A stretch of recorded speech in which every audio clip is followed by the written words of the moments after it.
With very few exceptions, all Buicks since the late 1920s, when Harley Earl began the art and color section at General Motors, have been designed in the Buick studios. For the past 48 years, this work has been done at the General Motors Technical Center on Mound Road at 12 Mile in Warren, Michigan, architect Eero Saarinen's great masterpiece that was completed in 1955. The studios are located in the Design Center at the south end of the lake. When I worked for Buick in the 1980s and for most of the 1990s, there were 3 Buick studios. Buick 1 studio, shown here for the design of the larger cars, Buick 2 studio, where the smaller cars were done, located next door, just beyond that far wall, and Buick Interior Studio, which did the interiors for all Buicks. Buick Interiors was also next door, in the room behind us. I was in charge of this room, Buick number 1, from December 1979 until my retirement in August 1996. You can see that our everyday working methods involve sketching, there's a board over there on the right full of sketches, full-size renderings, such as that one at the far end of the room on the left, clay scale models, like this little red car in the foreground, and clay full-size models. We also had a darkened room with computer consoles just to the left out of the picture. This posed shot does not show the everyday mess of clay and Dinox scattered here and there, nor does it show the teaming activity, the modelers, engineers, and designers that made the whole place run. Before we dive into the actual work of the studio, I'd like to mention that design staff was a pretty exciting place to be during the 1980s and early 90s. The design community itself consisted of around 100 automobile designers, both men and women, manning approximately 25 studios.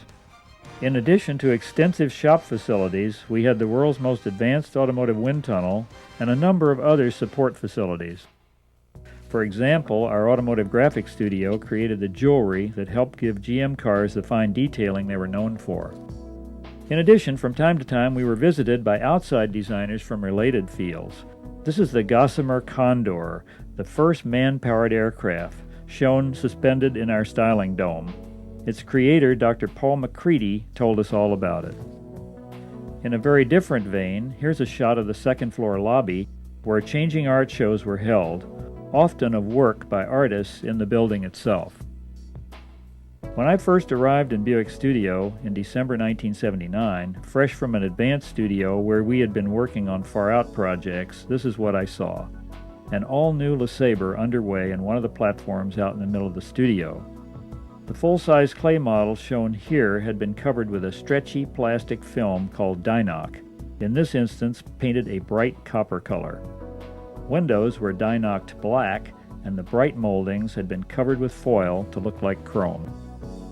This design was based on GM's new BC platform, the first full-size cars in the industry to be radically downsized, with transverse-mounted engines driving the front wheels.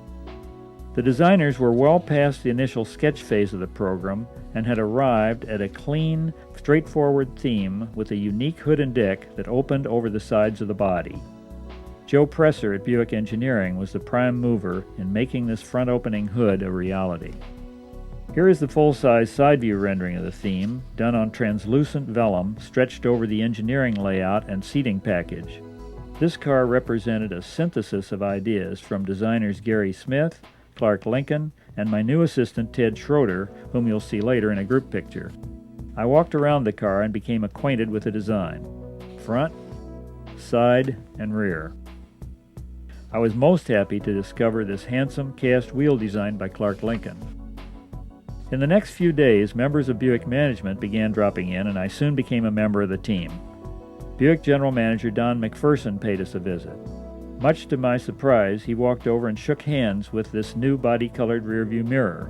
There was just something about it, I guess, that he found amusing. We hung in with this approach to the mirror for quite a while, but eventually it gave way to a more practical solution. This overall body theme continued to progress, and we took it outside to our large viewing patio to get a better look. Notice the lower door surface is now inset to allow for a range of body side moldings, and yet still indexed with a little clearance cove just above the bumpers on either end of the car. There was a lot of talk about international tail lamp criteria, which require amber lenses as well as red, but these requirements were never adopted here in the United States. Look what McPherson's handshake did to the rearview mirror. The design theme was taken on to the fiberglass model stage. But meanwhile, it was decided that the top-of-the-line car, the Electra in those days, would be the first car to market with the new body, not the LeSabre.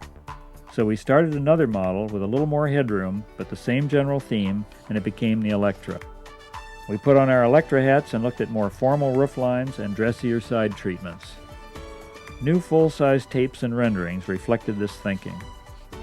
We started a scale model.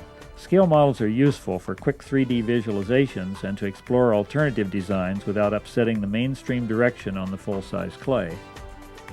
And we got into new upscale front and rear graphics more appropriate to the Electra. Wall-to-wall grills, for instance. I like this bowl wraparound lamp on the corner. And wall-to-wall tail lamps. I should note at this point that the deck lid no longer opens over the side of the fenders like the hood does up front. Hinging and structural difficulties kept us from doing that. Across the rear, however, the deck lid opens as far down as the tops of the lamps. Gary Smith came up with the idea of a drop-in plate. When the deck lid is opened, there's a slot to drop the license plate into. When the lid is closed, the plate is locked in place. No nuts or bolts to deal with when removing or changing a plate. This feature is a theft deterrent as well. The program firmed up for introduction in the 1985 model year, and we began to sweat the details. Most designers love the beautiful fine grille texture on the 1939 Buick, so we tried a vertical texture. It looked right, so we inset our Tri-Shield emblem into it. Here's another detail, the obligatory vinyl top workout, a stylistic leftover from the 70s, but still in demand in the 80s. Lots of other details like gas filler caps and keyless entry locations were worked out after all the main body surfaces had been released to body engineering. Incidentally, remote keychain units made this combination entry obsolete overnight. We even designed and modeled the black plastic cowl panel where the windshield wipers rest, between the rear edge of the hood and the windshield. The integrated rearview mirrors were an interesting new look and we gave it our all, but there were inherent engineering and assembly difficulties with this approach and we moved on. You'll see our final solution in a minute on our fiberglass model. Meanwhile, Paul Tatsias and his design team next door in Buick Interior Studio were developing the living space, so to speak, of the Electra. The upper panel featured a full-width wall-to-wall motif that was consistent with our exterior themes. Eventually, it all came together in a highly realistic fiberglass model. Most people would not be able to tell this from a production Electra, and that's the idea. Here it is in the viewing patio. Notice the big scoop in the lower front end and the swept-back surfaces on each side of it. One of our younger modelers, Dave Shilosky, spent a couple of weeks on his back under there getting those surfaces just right. He said he wanted a Michelangelo medal. And here it is in rear three-quarter view in the patio.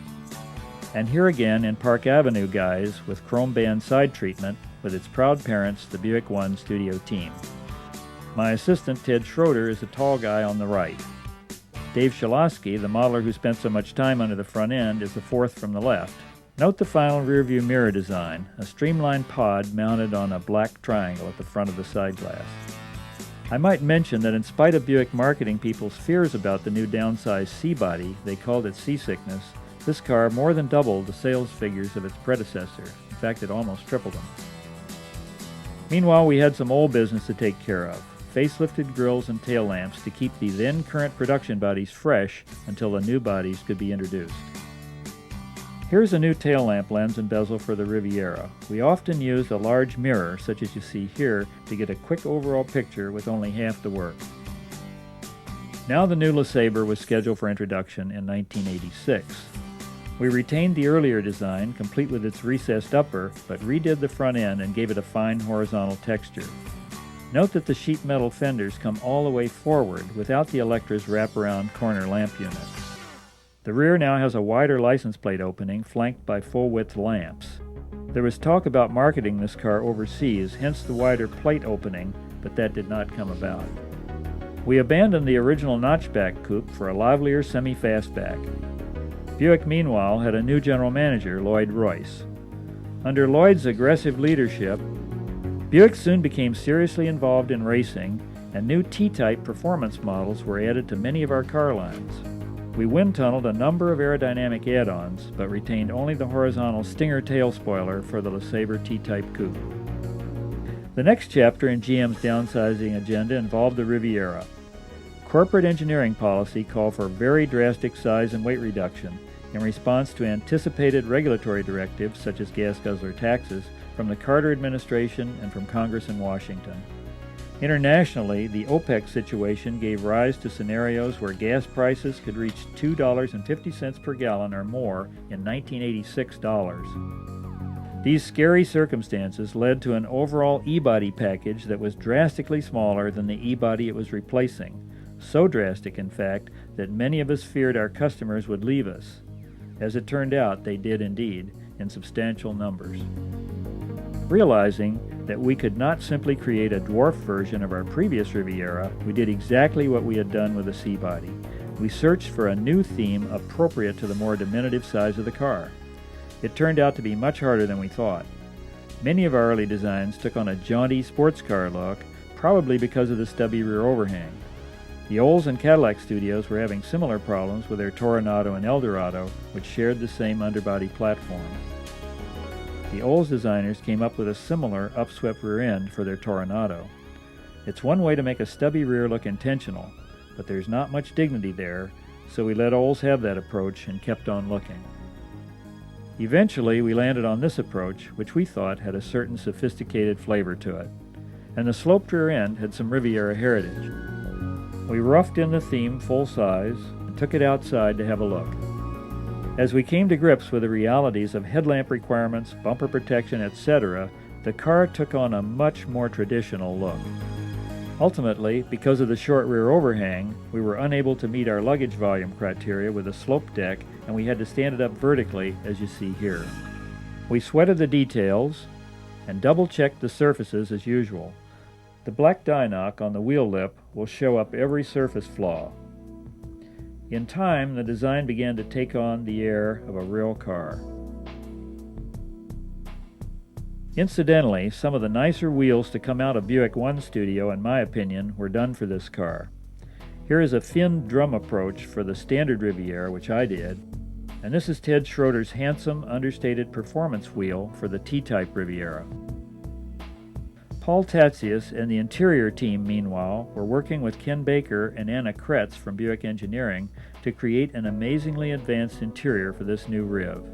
The idea was to leapfrog the industry and put Buick in the lead with high-tech electronic instrumentation and controls. This early tape drawing explores how a monitor or screen might be integrated into the panel and tunnel console. Here's the final seating buck. Radio, heater, and air conditioning were accessed and controlled by means of the touch-sensitive screen with layered menus much like you have on a present-day computer. We at design staff and Buick Engineering hoped to create a small jewel of a car, compensating for its lack of size through refinement and advanced technology. But when the new small Riviera came out, our fears were confirmed. Sales fell sharply. Two factors seemed to be the primary causes. The new car just wasn't big enough. Consequently, it lacked the combination of spirit and presence that characterized its predecessor. And secondly, the program had been delayed 2 years due to funding and manufacturing plant reorganizations. Hence, the car was not really new when it came out, and the smaller, less expensive Somerset Regal Coupe, which was supposed to follow the Riv and be sort of a baby Riv itself, came out first. Upscale buyers do not want to buy a car that looks like a less expensive model that came out the year before. Of course, as soon as we could, we took steps to fix the Riviera. The OPEC situation proved not to be so dire after all, and we added 11 inches to the rear end, and got back some of the presence the 86 body lacked. My assistant, Ted Schroeder, had been promoted to chief designer of Chevy 1 Studio, and my new assistant, Steve Pastiner, was responsible for this new rear on the Riv. The electronic interior, which unfortunately was not appreciated by the press, was shelved in favor of a more traditional panel. Sales improved considerably, but did not attain their former levels. As the 1986 Riviera was being wrapped up, the striking new Ford Taurus and Mercury Sable entered the market. Buick Century sales were holding strong at over 250,000 units a year, and Dave Clark in Buick 2 Studio was working on a new Regal Coupe for 1988. This car, incidentally, has one of the lowest coefficients of aerodynamic drag on the road today, at 0.294. The lower the drag number, the more efficient the car, and in practical terms, that can be translated into fuel economy. This car doesn't look all that streamlined, I know, but it is. I can tell you from many long hours of wind tunnel work, it is very difficult to get any production car down into the low 0.3s, let alone below 0.3. While Buick 2 Studio was busy with a Regal Coupe, we turned our attention to new body proposals for the Century and Skylark, which would normally have been their work. Here's one such study for a slick little Skylark-sized vehicle exploring a very fresh theme by a young designer in the studio named Dave Rand. Incidentally, I learned recently that Dave was responsible for the new Saturn SUV that's on the road now. Here's his theme in clay in the studio, and outside with Dynoc. In coupe form here, and sedan version. But that program didn't fly, and then it was time to facelift our bread and butter car, the LeSabre. Here's the new grille, and the new tail lamps we came up with. Note the license plate opening has shrunk back to American size. 1988 also saw the introduction of the Riata, brainchild of Buick general manager Lloyd Royce. This car, as you know, was built at the Riata Craft Center in Lansing. The design was created in Advanced 2 Studio and is credited to designer Dave McIntosh under studio chief Dave North.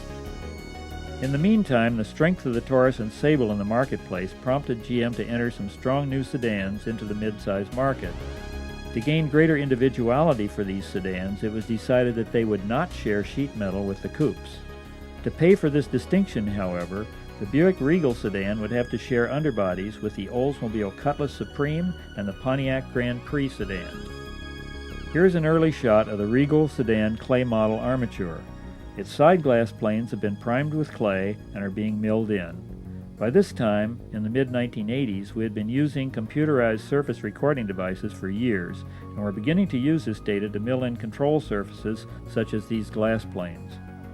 One great blessing resulting from this technology was the ability to duplicate the other side of the model without having to make dozens of carefully hand-fitted wooden templates. All three divisional design studios made a great effort to come up with their own distinctive side glass shapes. We were still smarting from the Fortune magazine cover showing GM's look-alike cars all in a row. Needless to say, none of our uppers could look like the Taurus or the Sable either. This is the Buick window configuration we came up with. I'm prejudiced, of course, but I thought it was the best looking of the three. It was the natural result of taking the lozenge-shaped lower and scooping out a shallow boat-shaped beltline for the upper to sit in. Simple and straightforward. At first, probably influenced by certain Mercedes and Audi models of that era, I gave the Regal a rather high protective molding, running the length of the body side and wrapping right through the tail lamps. The molding created some visual interference problems with the tops of the wheel cuts, however. So I lowered it, allowing the molding to be interrupted by the wheels and coming in under the tail lamps. In spite of what the name tag says here, this became the custom level trim, while the up level or limited trim picked up the wide chrome band motif from the Park Avenue. You know, if I remember right, this wide band idea got started way back when we were looking for ways to identify the downsized Park Avenue from the standard Electra. It was Lloyd Royce who suggested taking the front and rear bright bumper band width and simply continuing it through the body side. The moral here is, listen when the boss plays designer. He just might have a good idea. The Regal sedan grille and lamp units were contained in one simple graphic opening defined by the leading edge of the hood and fenders. We gave it a fine vertical texture like the Park Avenue, bulged out to make it more forceful and to continue the hood profile. I always liked the clean simplicity of this front. The interior studio developed an interesting panel design which offered controls in a full-width pad-like form, while the instruments were housed back inside a hooded slot above, free from glare and reflection. The Regal sedan, along with its sister cars from Olds and Pontiac, were the first of our cars to have their body engineering farmed out. A British firm, Hawtall Whiting, was engaged to do the work, and in effect the car simply went away for about a year. It was not a case of misunderstood communication. There was no communication at all.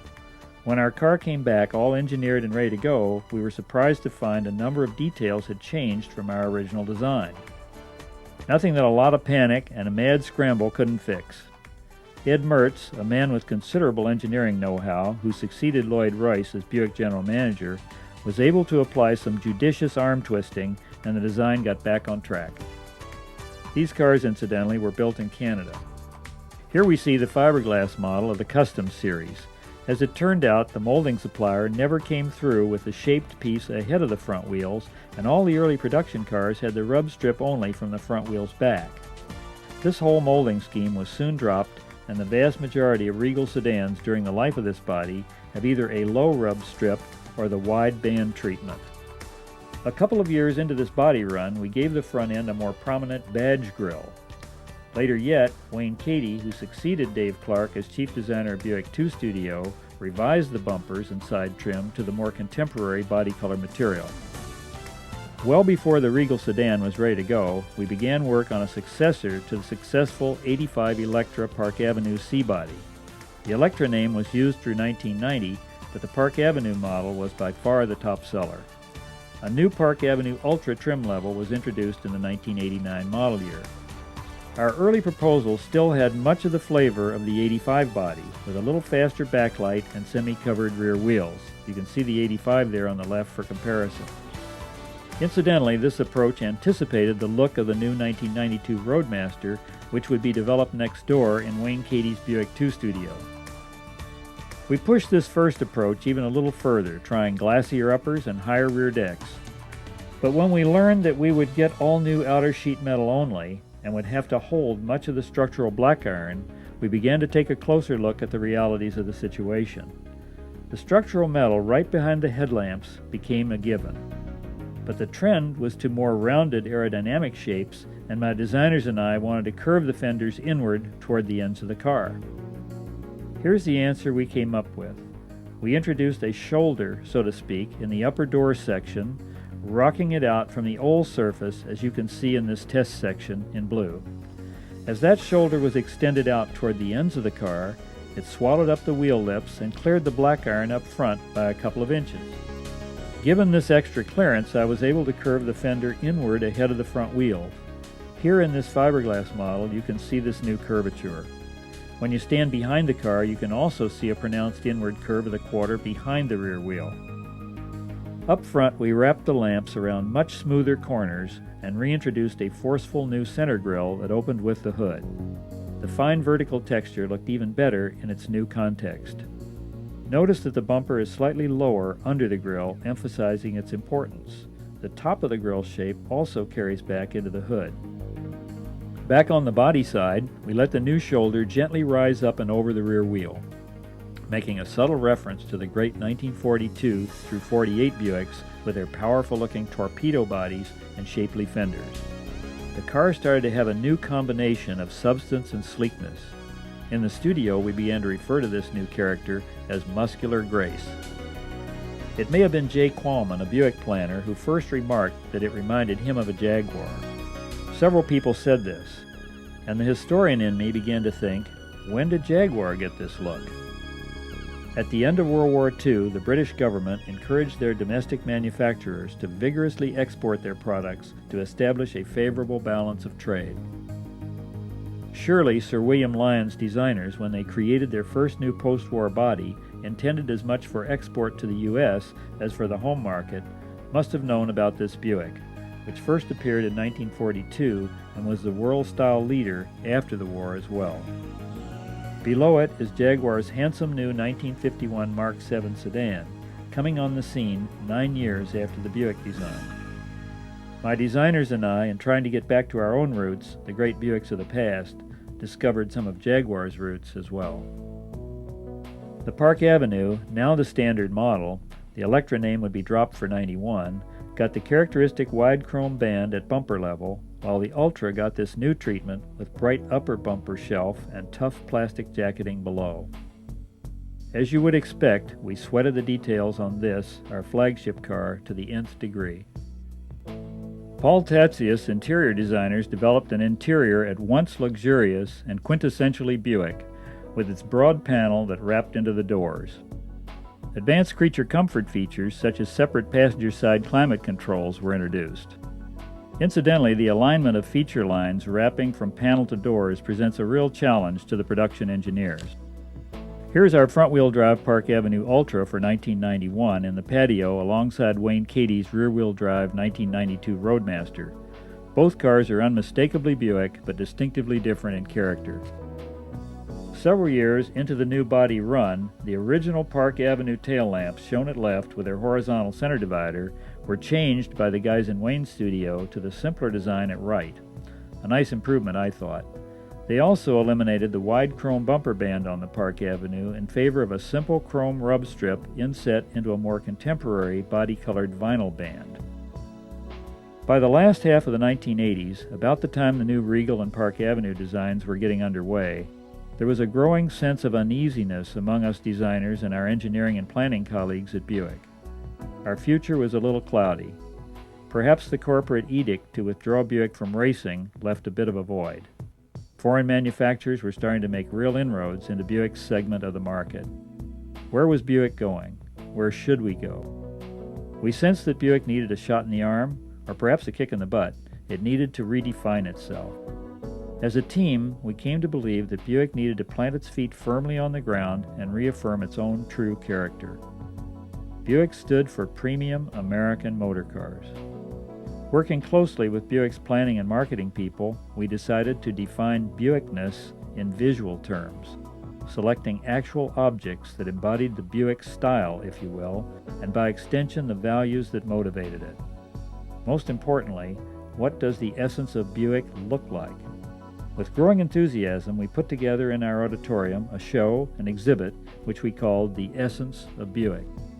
Our exhibit group came up with these unique suspended conical scrims that spilled a wonderful even light over the objects on display.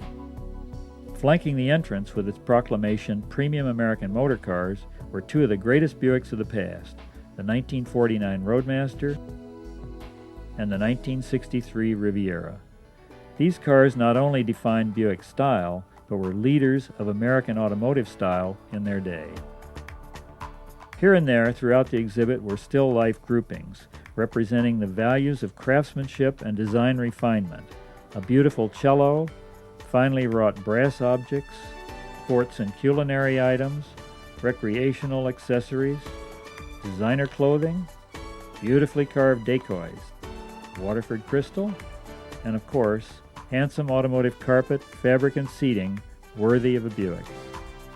At the heart of the show were our latest automobile designs, among them the stunning Lucerne concept car, done by Phil Garcia and his group in Advance One Studio, and of course, our new 91 Park Avenue Ultra. We threw a party and invited not only key people within the corporation, but selected members of the press as well. Here's Bob Stempel, GM chairman at that time, and his wife. Design staff Vice President Chuck Jordan chatting with Keith Crane, CEO of Crane Publications, and some real Buick celebrities, Ed and Alice Mertz with Lloyd Royce, former Buick general manager and now president of the corporation. Beyond them is Darwin Clark, Buick director of marketing. Darwin and Kathy Graham of design staff were charged with making this event a reality. During the festivities, my talented assistant Andy Hansel unveiled his original artwork for the beautiful Essence of Buick poster. At the time, Andy was in the process of actually moving a Greek Revival house in Romeo, Michigan, which he then restored, furnished with handsome antiques, and is living in today. As Ed Mertz has commented, the 91 Park Avenue and the Essence of Buick event were a turning point in Buick history. The phrase premium American motor cars took on a tangible meaning for us, and soon for the public as well, we hoped. There was now a visual memory bank that could guide us in setting the tone of our products into the next decade. To the millennium, actually. In the wake of the Essence of Buick show, Phil Garcia's Advance One studio was commissioned to design a show car. This beautiful sedan embodied the new spirit perfectly and was named the Buick Essence. It was shown at the very next Detroit International Automobile Show, a year before the 91 Park Avenue was announced. I think you can see the flavor of its lines in Wayne Cady's handsome Buick Regal and Century body on the road today. The Buick product lineup in the early 90s was a strong one indeed. It included the Park Avenue, Roadmaster, Century, and Skylark, in addition to the newly bodied 1992 LeSabre, which we did in Buick One Studio. Our next project was truly a designer's dream, a Riviera on a totally new platform. My designers and I wanted nothing less than a home run design over the center field fence. Here was our golden opportunity to create a car of great character and distinction. In short, a Riviera that would re-establish its design leadership. To get started, we selected several outstanding automobiles of the past as benchmarks. Not to imitate, mind you, but to fire us up and to set a standard for us to try to top. Among them, the Buick torpedo bodies of the 1940s, like the sedanette that inspired the Jaguar. We chose the great E-Jaguar itself for its muscularity, and the 1966 Riviera for its grace and beauty. We weren't after a car that was nice looking. We wanted a car that was drop-dead gorgeous. Sketches and models soon began to fill the studio, and a great many themes, such as these, had their moment in the spotlight. We even looked at a four-door version. To get things rolling full-size, we roughed in the theme from the swanky Lucerne show car. Meanwhile, the engineering team, under the direction of Roger Mash, had set equally high standards. They set out to achieve a 25 megahertz body. This is a measure of the natural frequency of a structure that translates as stiffness, how resistant the body is to deformation. The stiffer the body around the passengers, the better the ride and handling. The new seating package accommodated 4 passengers in great comfort. There was plenty of head and leg room in the rear seats as well as up front. As we began to model the Lucerne theme around the new package, however, we soon ran into problems. The sleek roofline of the Lucerne sliced into the passenger headroom. The Lucerne lost a lot of its magic when the anatomy of the new package interfered with its graceful proportions. Although we struggled mightily to make it work aesthetically, it was a losing battle. We loved the Lucerne theme, but our new Riviera engineering package did not. A young designer in the studio, Eric Clow, did a front-end sketch that we all liked, showing an elliptical grille opening and swept-back headlamps. One Saturday morning, before I came in, Andy Hansel and Eric taped his front-end design on a full-size clay model buck that we were going to use for our wind tunnel work. Chuck Jordan, our boss, came in and saw it and loved it. I came in and I loved it. Now we had a promising new front-end design, but no car to go with it. John Bloyer, one of my most capable sculptors, began to rough Eric's design onto the new model, and it occurred to me that we could control the fender-to-hood intersections better if John built a couple of canted planes or chamfers which we could round off later as an Eric sketch. However, once John got them roughed in, they looked so right that they became a key design feature. Meanwhile, I started a full-size side view tape drawing to see if a very simple undulating body side theme would work. It seemed to be the right answer, and it became apparent that the chamfer planes on the insides of the fenders up front could be continued back alongside the undulating belt line and eventually out across the deck to the rear of the car. They became the character features of the body theme. When we carried the central fuselage shape true to the rear of the car, a little bit like the torpedo C-bodies of the 1940s, the elliptical tail lamp shape was a natural termination. Paul Tatsius Riviera interior, built on the original 1963 theme, updated to perfectly complement the new car. Indeed, this theme fit the new seating package like a glove. The battery had been relocated under the rear seat, which allowed for the swept-back headlamps, and the body structure met its target with respect to stiffness. At one meeting with our marketing team at Buick, I facetiously suggested that we run some ads showing the Riv at the proving grounds squashing Volvos. Absolutely nothing came of this idea, of course. The 95 Riviera had an enthusiastic reception from press and public alike. A writer for the Washington Post even named it the design of the decade. But despite the car's design and engineering excellence, the market for large coupes was on the wane. Lincoln discontinued their Continental Coupe, and not long after that, our Riv fell victim to the same winds of the marketplace. But in many respects, the design spirit of the 95 Riviera lives on in the all-new C-body for 1997, and that was the idea. Andy Hansel and I consciously tried to establish a vocabulary of powerful yet graceful shapes that might become the basis for a re-established Buick tradition, a tradition that builds on great Buicks of the past in order to provide a visual language for future generations of Buicks. For the 97 Park Avenue and Ultra, we retained a bowl center grille with its fine vertical texture. We wanted to steer clear of those little smiling trapezoid grilles that were starting to appear on half the cars in the world.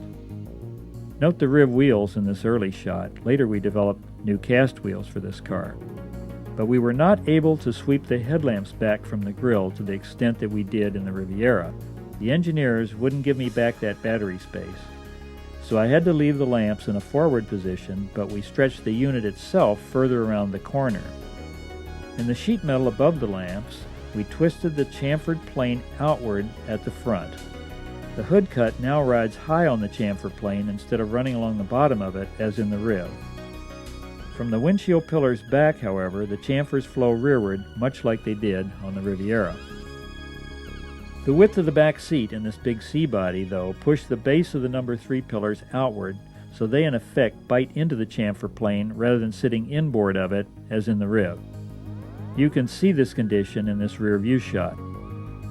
In these early rear-end graphics, there's confusion around the license plate and lower deck cut area. The objective is to get the deck cut as low as possible for ease of liftover, but the effect is a little cluttered here. This shot of the car a few weeks later is close to the final workout, much better organized, I think. This view also shows the way in which the chamfer planes interact between the deck cuts and the outer fender surfaces which curl in over the tail lamps. For a time we looked at a groove line running the length of the car through the door handles, and the back window was more crowned or rounded in profile. But in time we dropped the body groove and flattened the rear window, both good moves in my opinion. One of my favorite touches on this car is an almost invisible black rubber flap attached to the bottom edge of the doors, which keeps mud and ice off the inner door sill. When you get in or out of the car and your trouser leg or stocking brushes the sill, you won't get dirty. We retained the chrome ledge on top of the bumpers from the previous Park Avenue Ultra. Just below that, the body-wide rub strip motif was brought over from the Riviera. This time, we didn't proclaim the Ultra with a different body trim treatment. Up front, the Park Avenue retained the stand-up hood ornament, while the Ultra got a jewel in its turban, so to speak.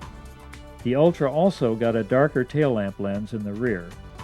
The major differences between the two models were quite apparent in the interior, in the Ultra's more luxurious accommodations and state-of-the-art controls. Paul Tatzios took a rather untraditional approach for Buick in the panel design. The sweeping wall-to-wall look was part of our Buick heritage, but he felt that the need for more legible instruments and more accessible controls should override tradition in this case. He let the upper brow of the panel gently rise over top of the instruments, while the radio and HVAC, heat, vent, and air conditioning controls, bulge rearward for accessibility to both driver and passenger. However, in keeping with tradition, the lines of the panel flow into the doors on either side. Here's a shot of a static consumer preference study of seats, in Dallas, I think. Results of these sessions informed the choice of fabrics and colors, but because Buick owners, more than those of many other makes of cars, actually purchased their cars expecting to take long trips in them, Buick in the early 90s began an intense study of the dynamics of automobile seat comfort. Seat cushions and backs were segmented into their many pressure points, dozens actually. Teams of engineers, along with people of all shapes and sizes, rode in them, continuously evaluating these pressure points after 2 hours, 4 hours, 6 hours, and even more. Based on this data, the first generation of these remarkable seats appeared in the 95 Riviera. The 97 Park and Ultra got the second generation. The 92 LeSabre body, meanwhile, had received a facelift in mid-body run. New hood and grille, front and rear bumpers, body side protective moldings, and tail lamps did the job. Note the diagonal deck cuts down through the lamps here, replacing the stepped cut in the earlier model. These modest improvements may have helped the LeSabre retain its long-standing position as best-selling full-size car in the industry. Eventually, however, it was time for an all-new body for the LeSabre. Its success over the years prompted the decision to give it, for the first time, its own sheet metal entirely separate from the Park Avenue. As with the 1991 Regal sedan program, the LeSabre would share its underbody components, its platform, with an all-new Pontiac Bonneville and what would become the second-generation Olds Aurora. This program was codenamed GMX 220. We kicked off the program in Buick 1 Studio with the usual flurry of sketches and full-size tape drawings. I rather liked this bouncing belt approach, look out Jaguar, but not the action in the lower doors. Increasingly in the 1990s, we designers were required to devote considerable effort to analyses of brand character and to consumer preference clinics. One such study for the new LeSabre involved a group of scale models photographed against a realistic backdrop so that they would look exactly like full-size cars. These, along with similar photos of actual production cars, like the LeSabre and the Dodge at the bottom, were projected full-size on a screen in a darkened room and shown to a group of consumers who had been selected on the basis of the cars they owned or intended to buy. Later, they were asked to discuss their reactions to the various designs. This kind of group interview is called a clinic, and the people in it are called respondents. Of the three scale model designs across the top, car G, the one on the right, was the most well received. The outcome of this clinic dovetailed with Ed Mertz's feeling that the new LeSabre design should be evolutionary rather than revolutionary. As we developed this theme full-size, we incorporated a number of refinements to lamps, body side moldings, etc., some of which reflected motifs drawn from the 95 Riviera and some from the 97 Park Avenue. A careful balance was needed here. With earlier LeSabres, dealers were known to complain that the LeSabre was too close in appearance to the Park Avenue. People would come into their showroom intending to buy a Park Avenue, only to leave with a LeSabre. We believed the totally separate sheet metal would take care of most of this problem, but we still wanted to make sure that their graphics were sufficiently different too. I chose not to use the distinctive chamfer planes from the Riviera and Park Avenue on the new LeSabre. Instead, we came up with the idea of a prominent raised shoulder or fender form on top of the hood and deck. Epaulettes, as we called them. These were echoed in the roof with its standing ribs on either side, seen here in this early patio shot. Some of the roof rail structure could be housed in these ribs, allowing a little better entry and exit headroom.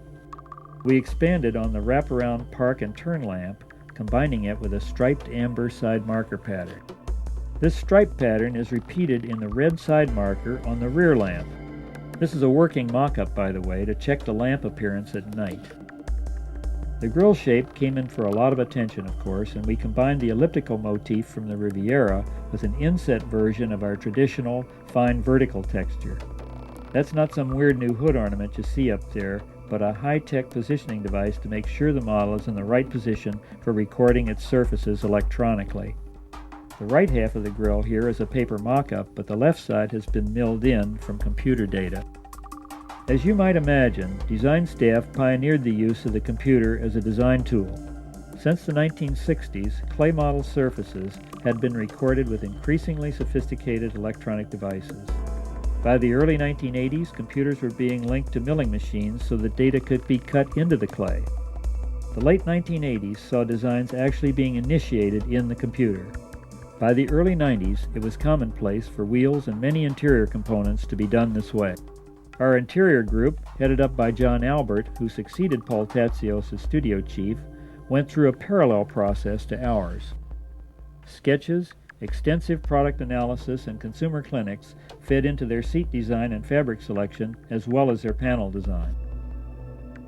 An early panel theme with a full-width hood gave way to a newer scheme with a hood over instruments and controls only, while the mandatory Buick full-width motif was carried out by a wood band that wrapped into the doors. As in the Park Avenue, HVAC controls bulged rearward for easier reach by both driver and front seat passengers. I should mention here too that the back seats in Buicks are all important.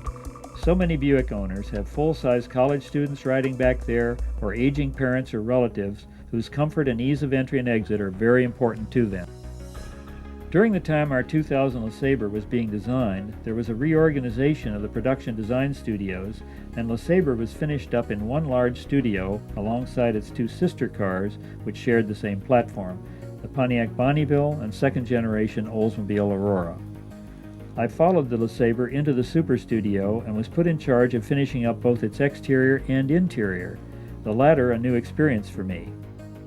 Unfortunately, that was my one and only brush with the fascinating area of automotive interiors. The LeSabre was the last car I had the pleasure of working on before I retired. Sweating the details, refining the parking lamp to meet visibility criteria, detailing the protective side moldings for door swing and clearance requirements. Although we made the tough decision to remove chrome moldings from the body side altogether, we placed a small tri-shield emblem, a touch of jewelry, just behind the front wheel, and brightened up the rear with a central chrome accent frame above and below our license plate and backup lamp ensemble. We also used a fine chrome outline on our traditional wall-to-wall tail lamps. It has become a tradition on the larger Buicks to provide a ledge under the rear license plate, which when the deck lid is raised, becomes a natural handle to close it with. As usual in the development of any new program, continuous comparisons were made both with competitive cars and with our own products. Here's the LeSabre clay model alongside the Park Avenue fiberglass model. And here's the new LeSabre alongside the one it will replace. All this interior and exterior work progressed toward the final fiberglass model stage. All of the GMX 220 fiberglass models, left to right, Bonneville, Olds Aurora, and 2000 LeSabre with the Super Studio crew. There's John Folden and Dennis Burke, and studio manager Mark Levy, who tried to herd all these cats. I'm not included in this photo since I retired a week before it was taken. Here we have the finished LeSabre fiberglass all by itself in the patio. The rear, the side, and front views. I stayed on at GM Design about 3 months after my 65th birthday to finish up this car, but there were a few loose ends even after that. My good friend and talented colleague Wayne Cady handled the follow-up work. As you would expect with an evolutionary design, the new car did not generate a huge amount of fanfare in the automotive press. But the LeSabre has quietly maintained its leadership position in the full-size segment of the American market. The Toyota Avalon has not gobbled it up yet. In wrapping up this brief chronicle of the cars I had a hand in as a Buick designer, it's clear that they represented the work of a remarkable coming together of planners, designers, sculptors, and engineers whose talent and dedication cannot be overstated. Of course, there were many people whose names I did not mention who made significant contributions to these programs. On a personal note, as time goes on, it becomes clear to me which cars were the peaks and which ones were the valleys. Some of the cars I worked on still look good to me. They seem to be holding up well over time. Others, however, cause me to wince a little when I see them coming toward me on the street. It's been said that doctors can bury their mistakes, but only time in the junkyard can bury a car designer's mistakes. Having said that, however, it's a lot more enlightening to look at the averages. Over the decades, Buick's batting average has been absolutely phenomenal. There are a lot more home runs than strikeouts, many more orchids than onions, far more eagles than turkeys. Buick automobiles, the best of them, embody certain unmistakable personality traits that have spoken to their time and to American culture. We're talking about the essence of Buick here. It's hard to define, but you know it, it's unmistakable when you see it. I can only hope that this great American magic we call Buick doesn't fade with this generation, but remains alive, strong, and vital through its next centennial celebration. Thank you.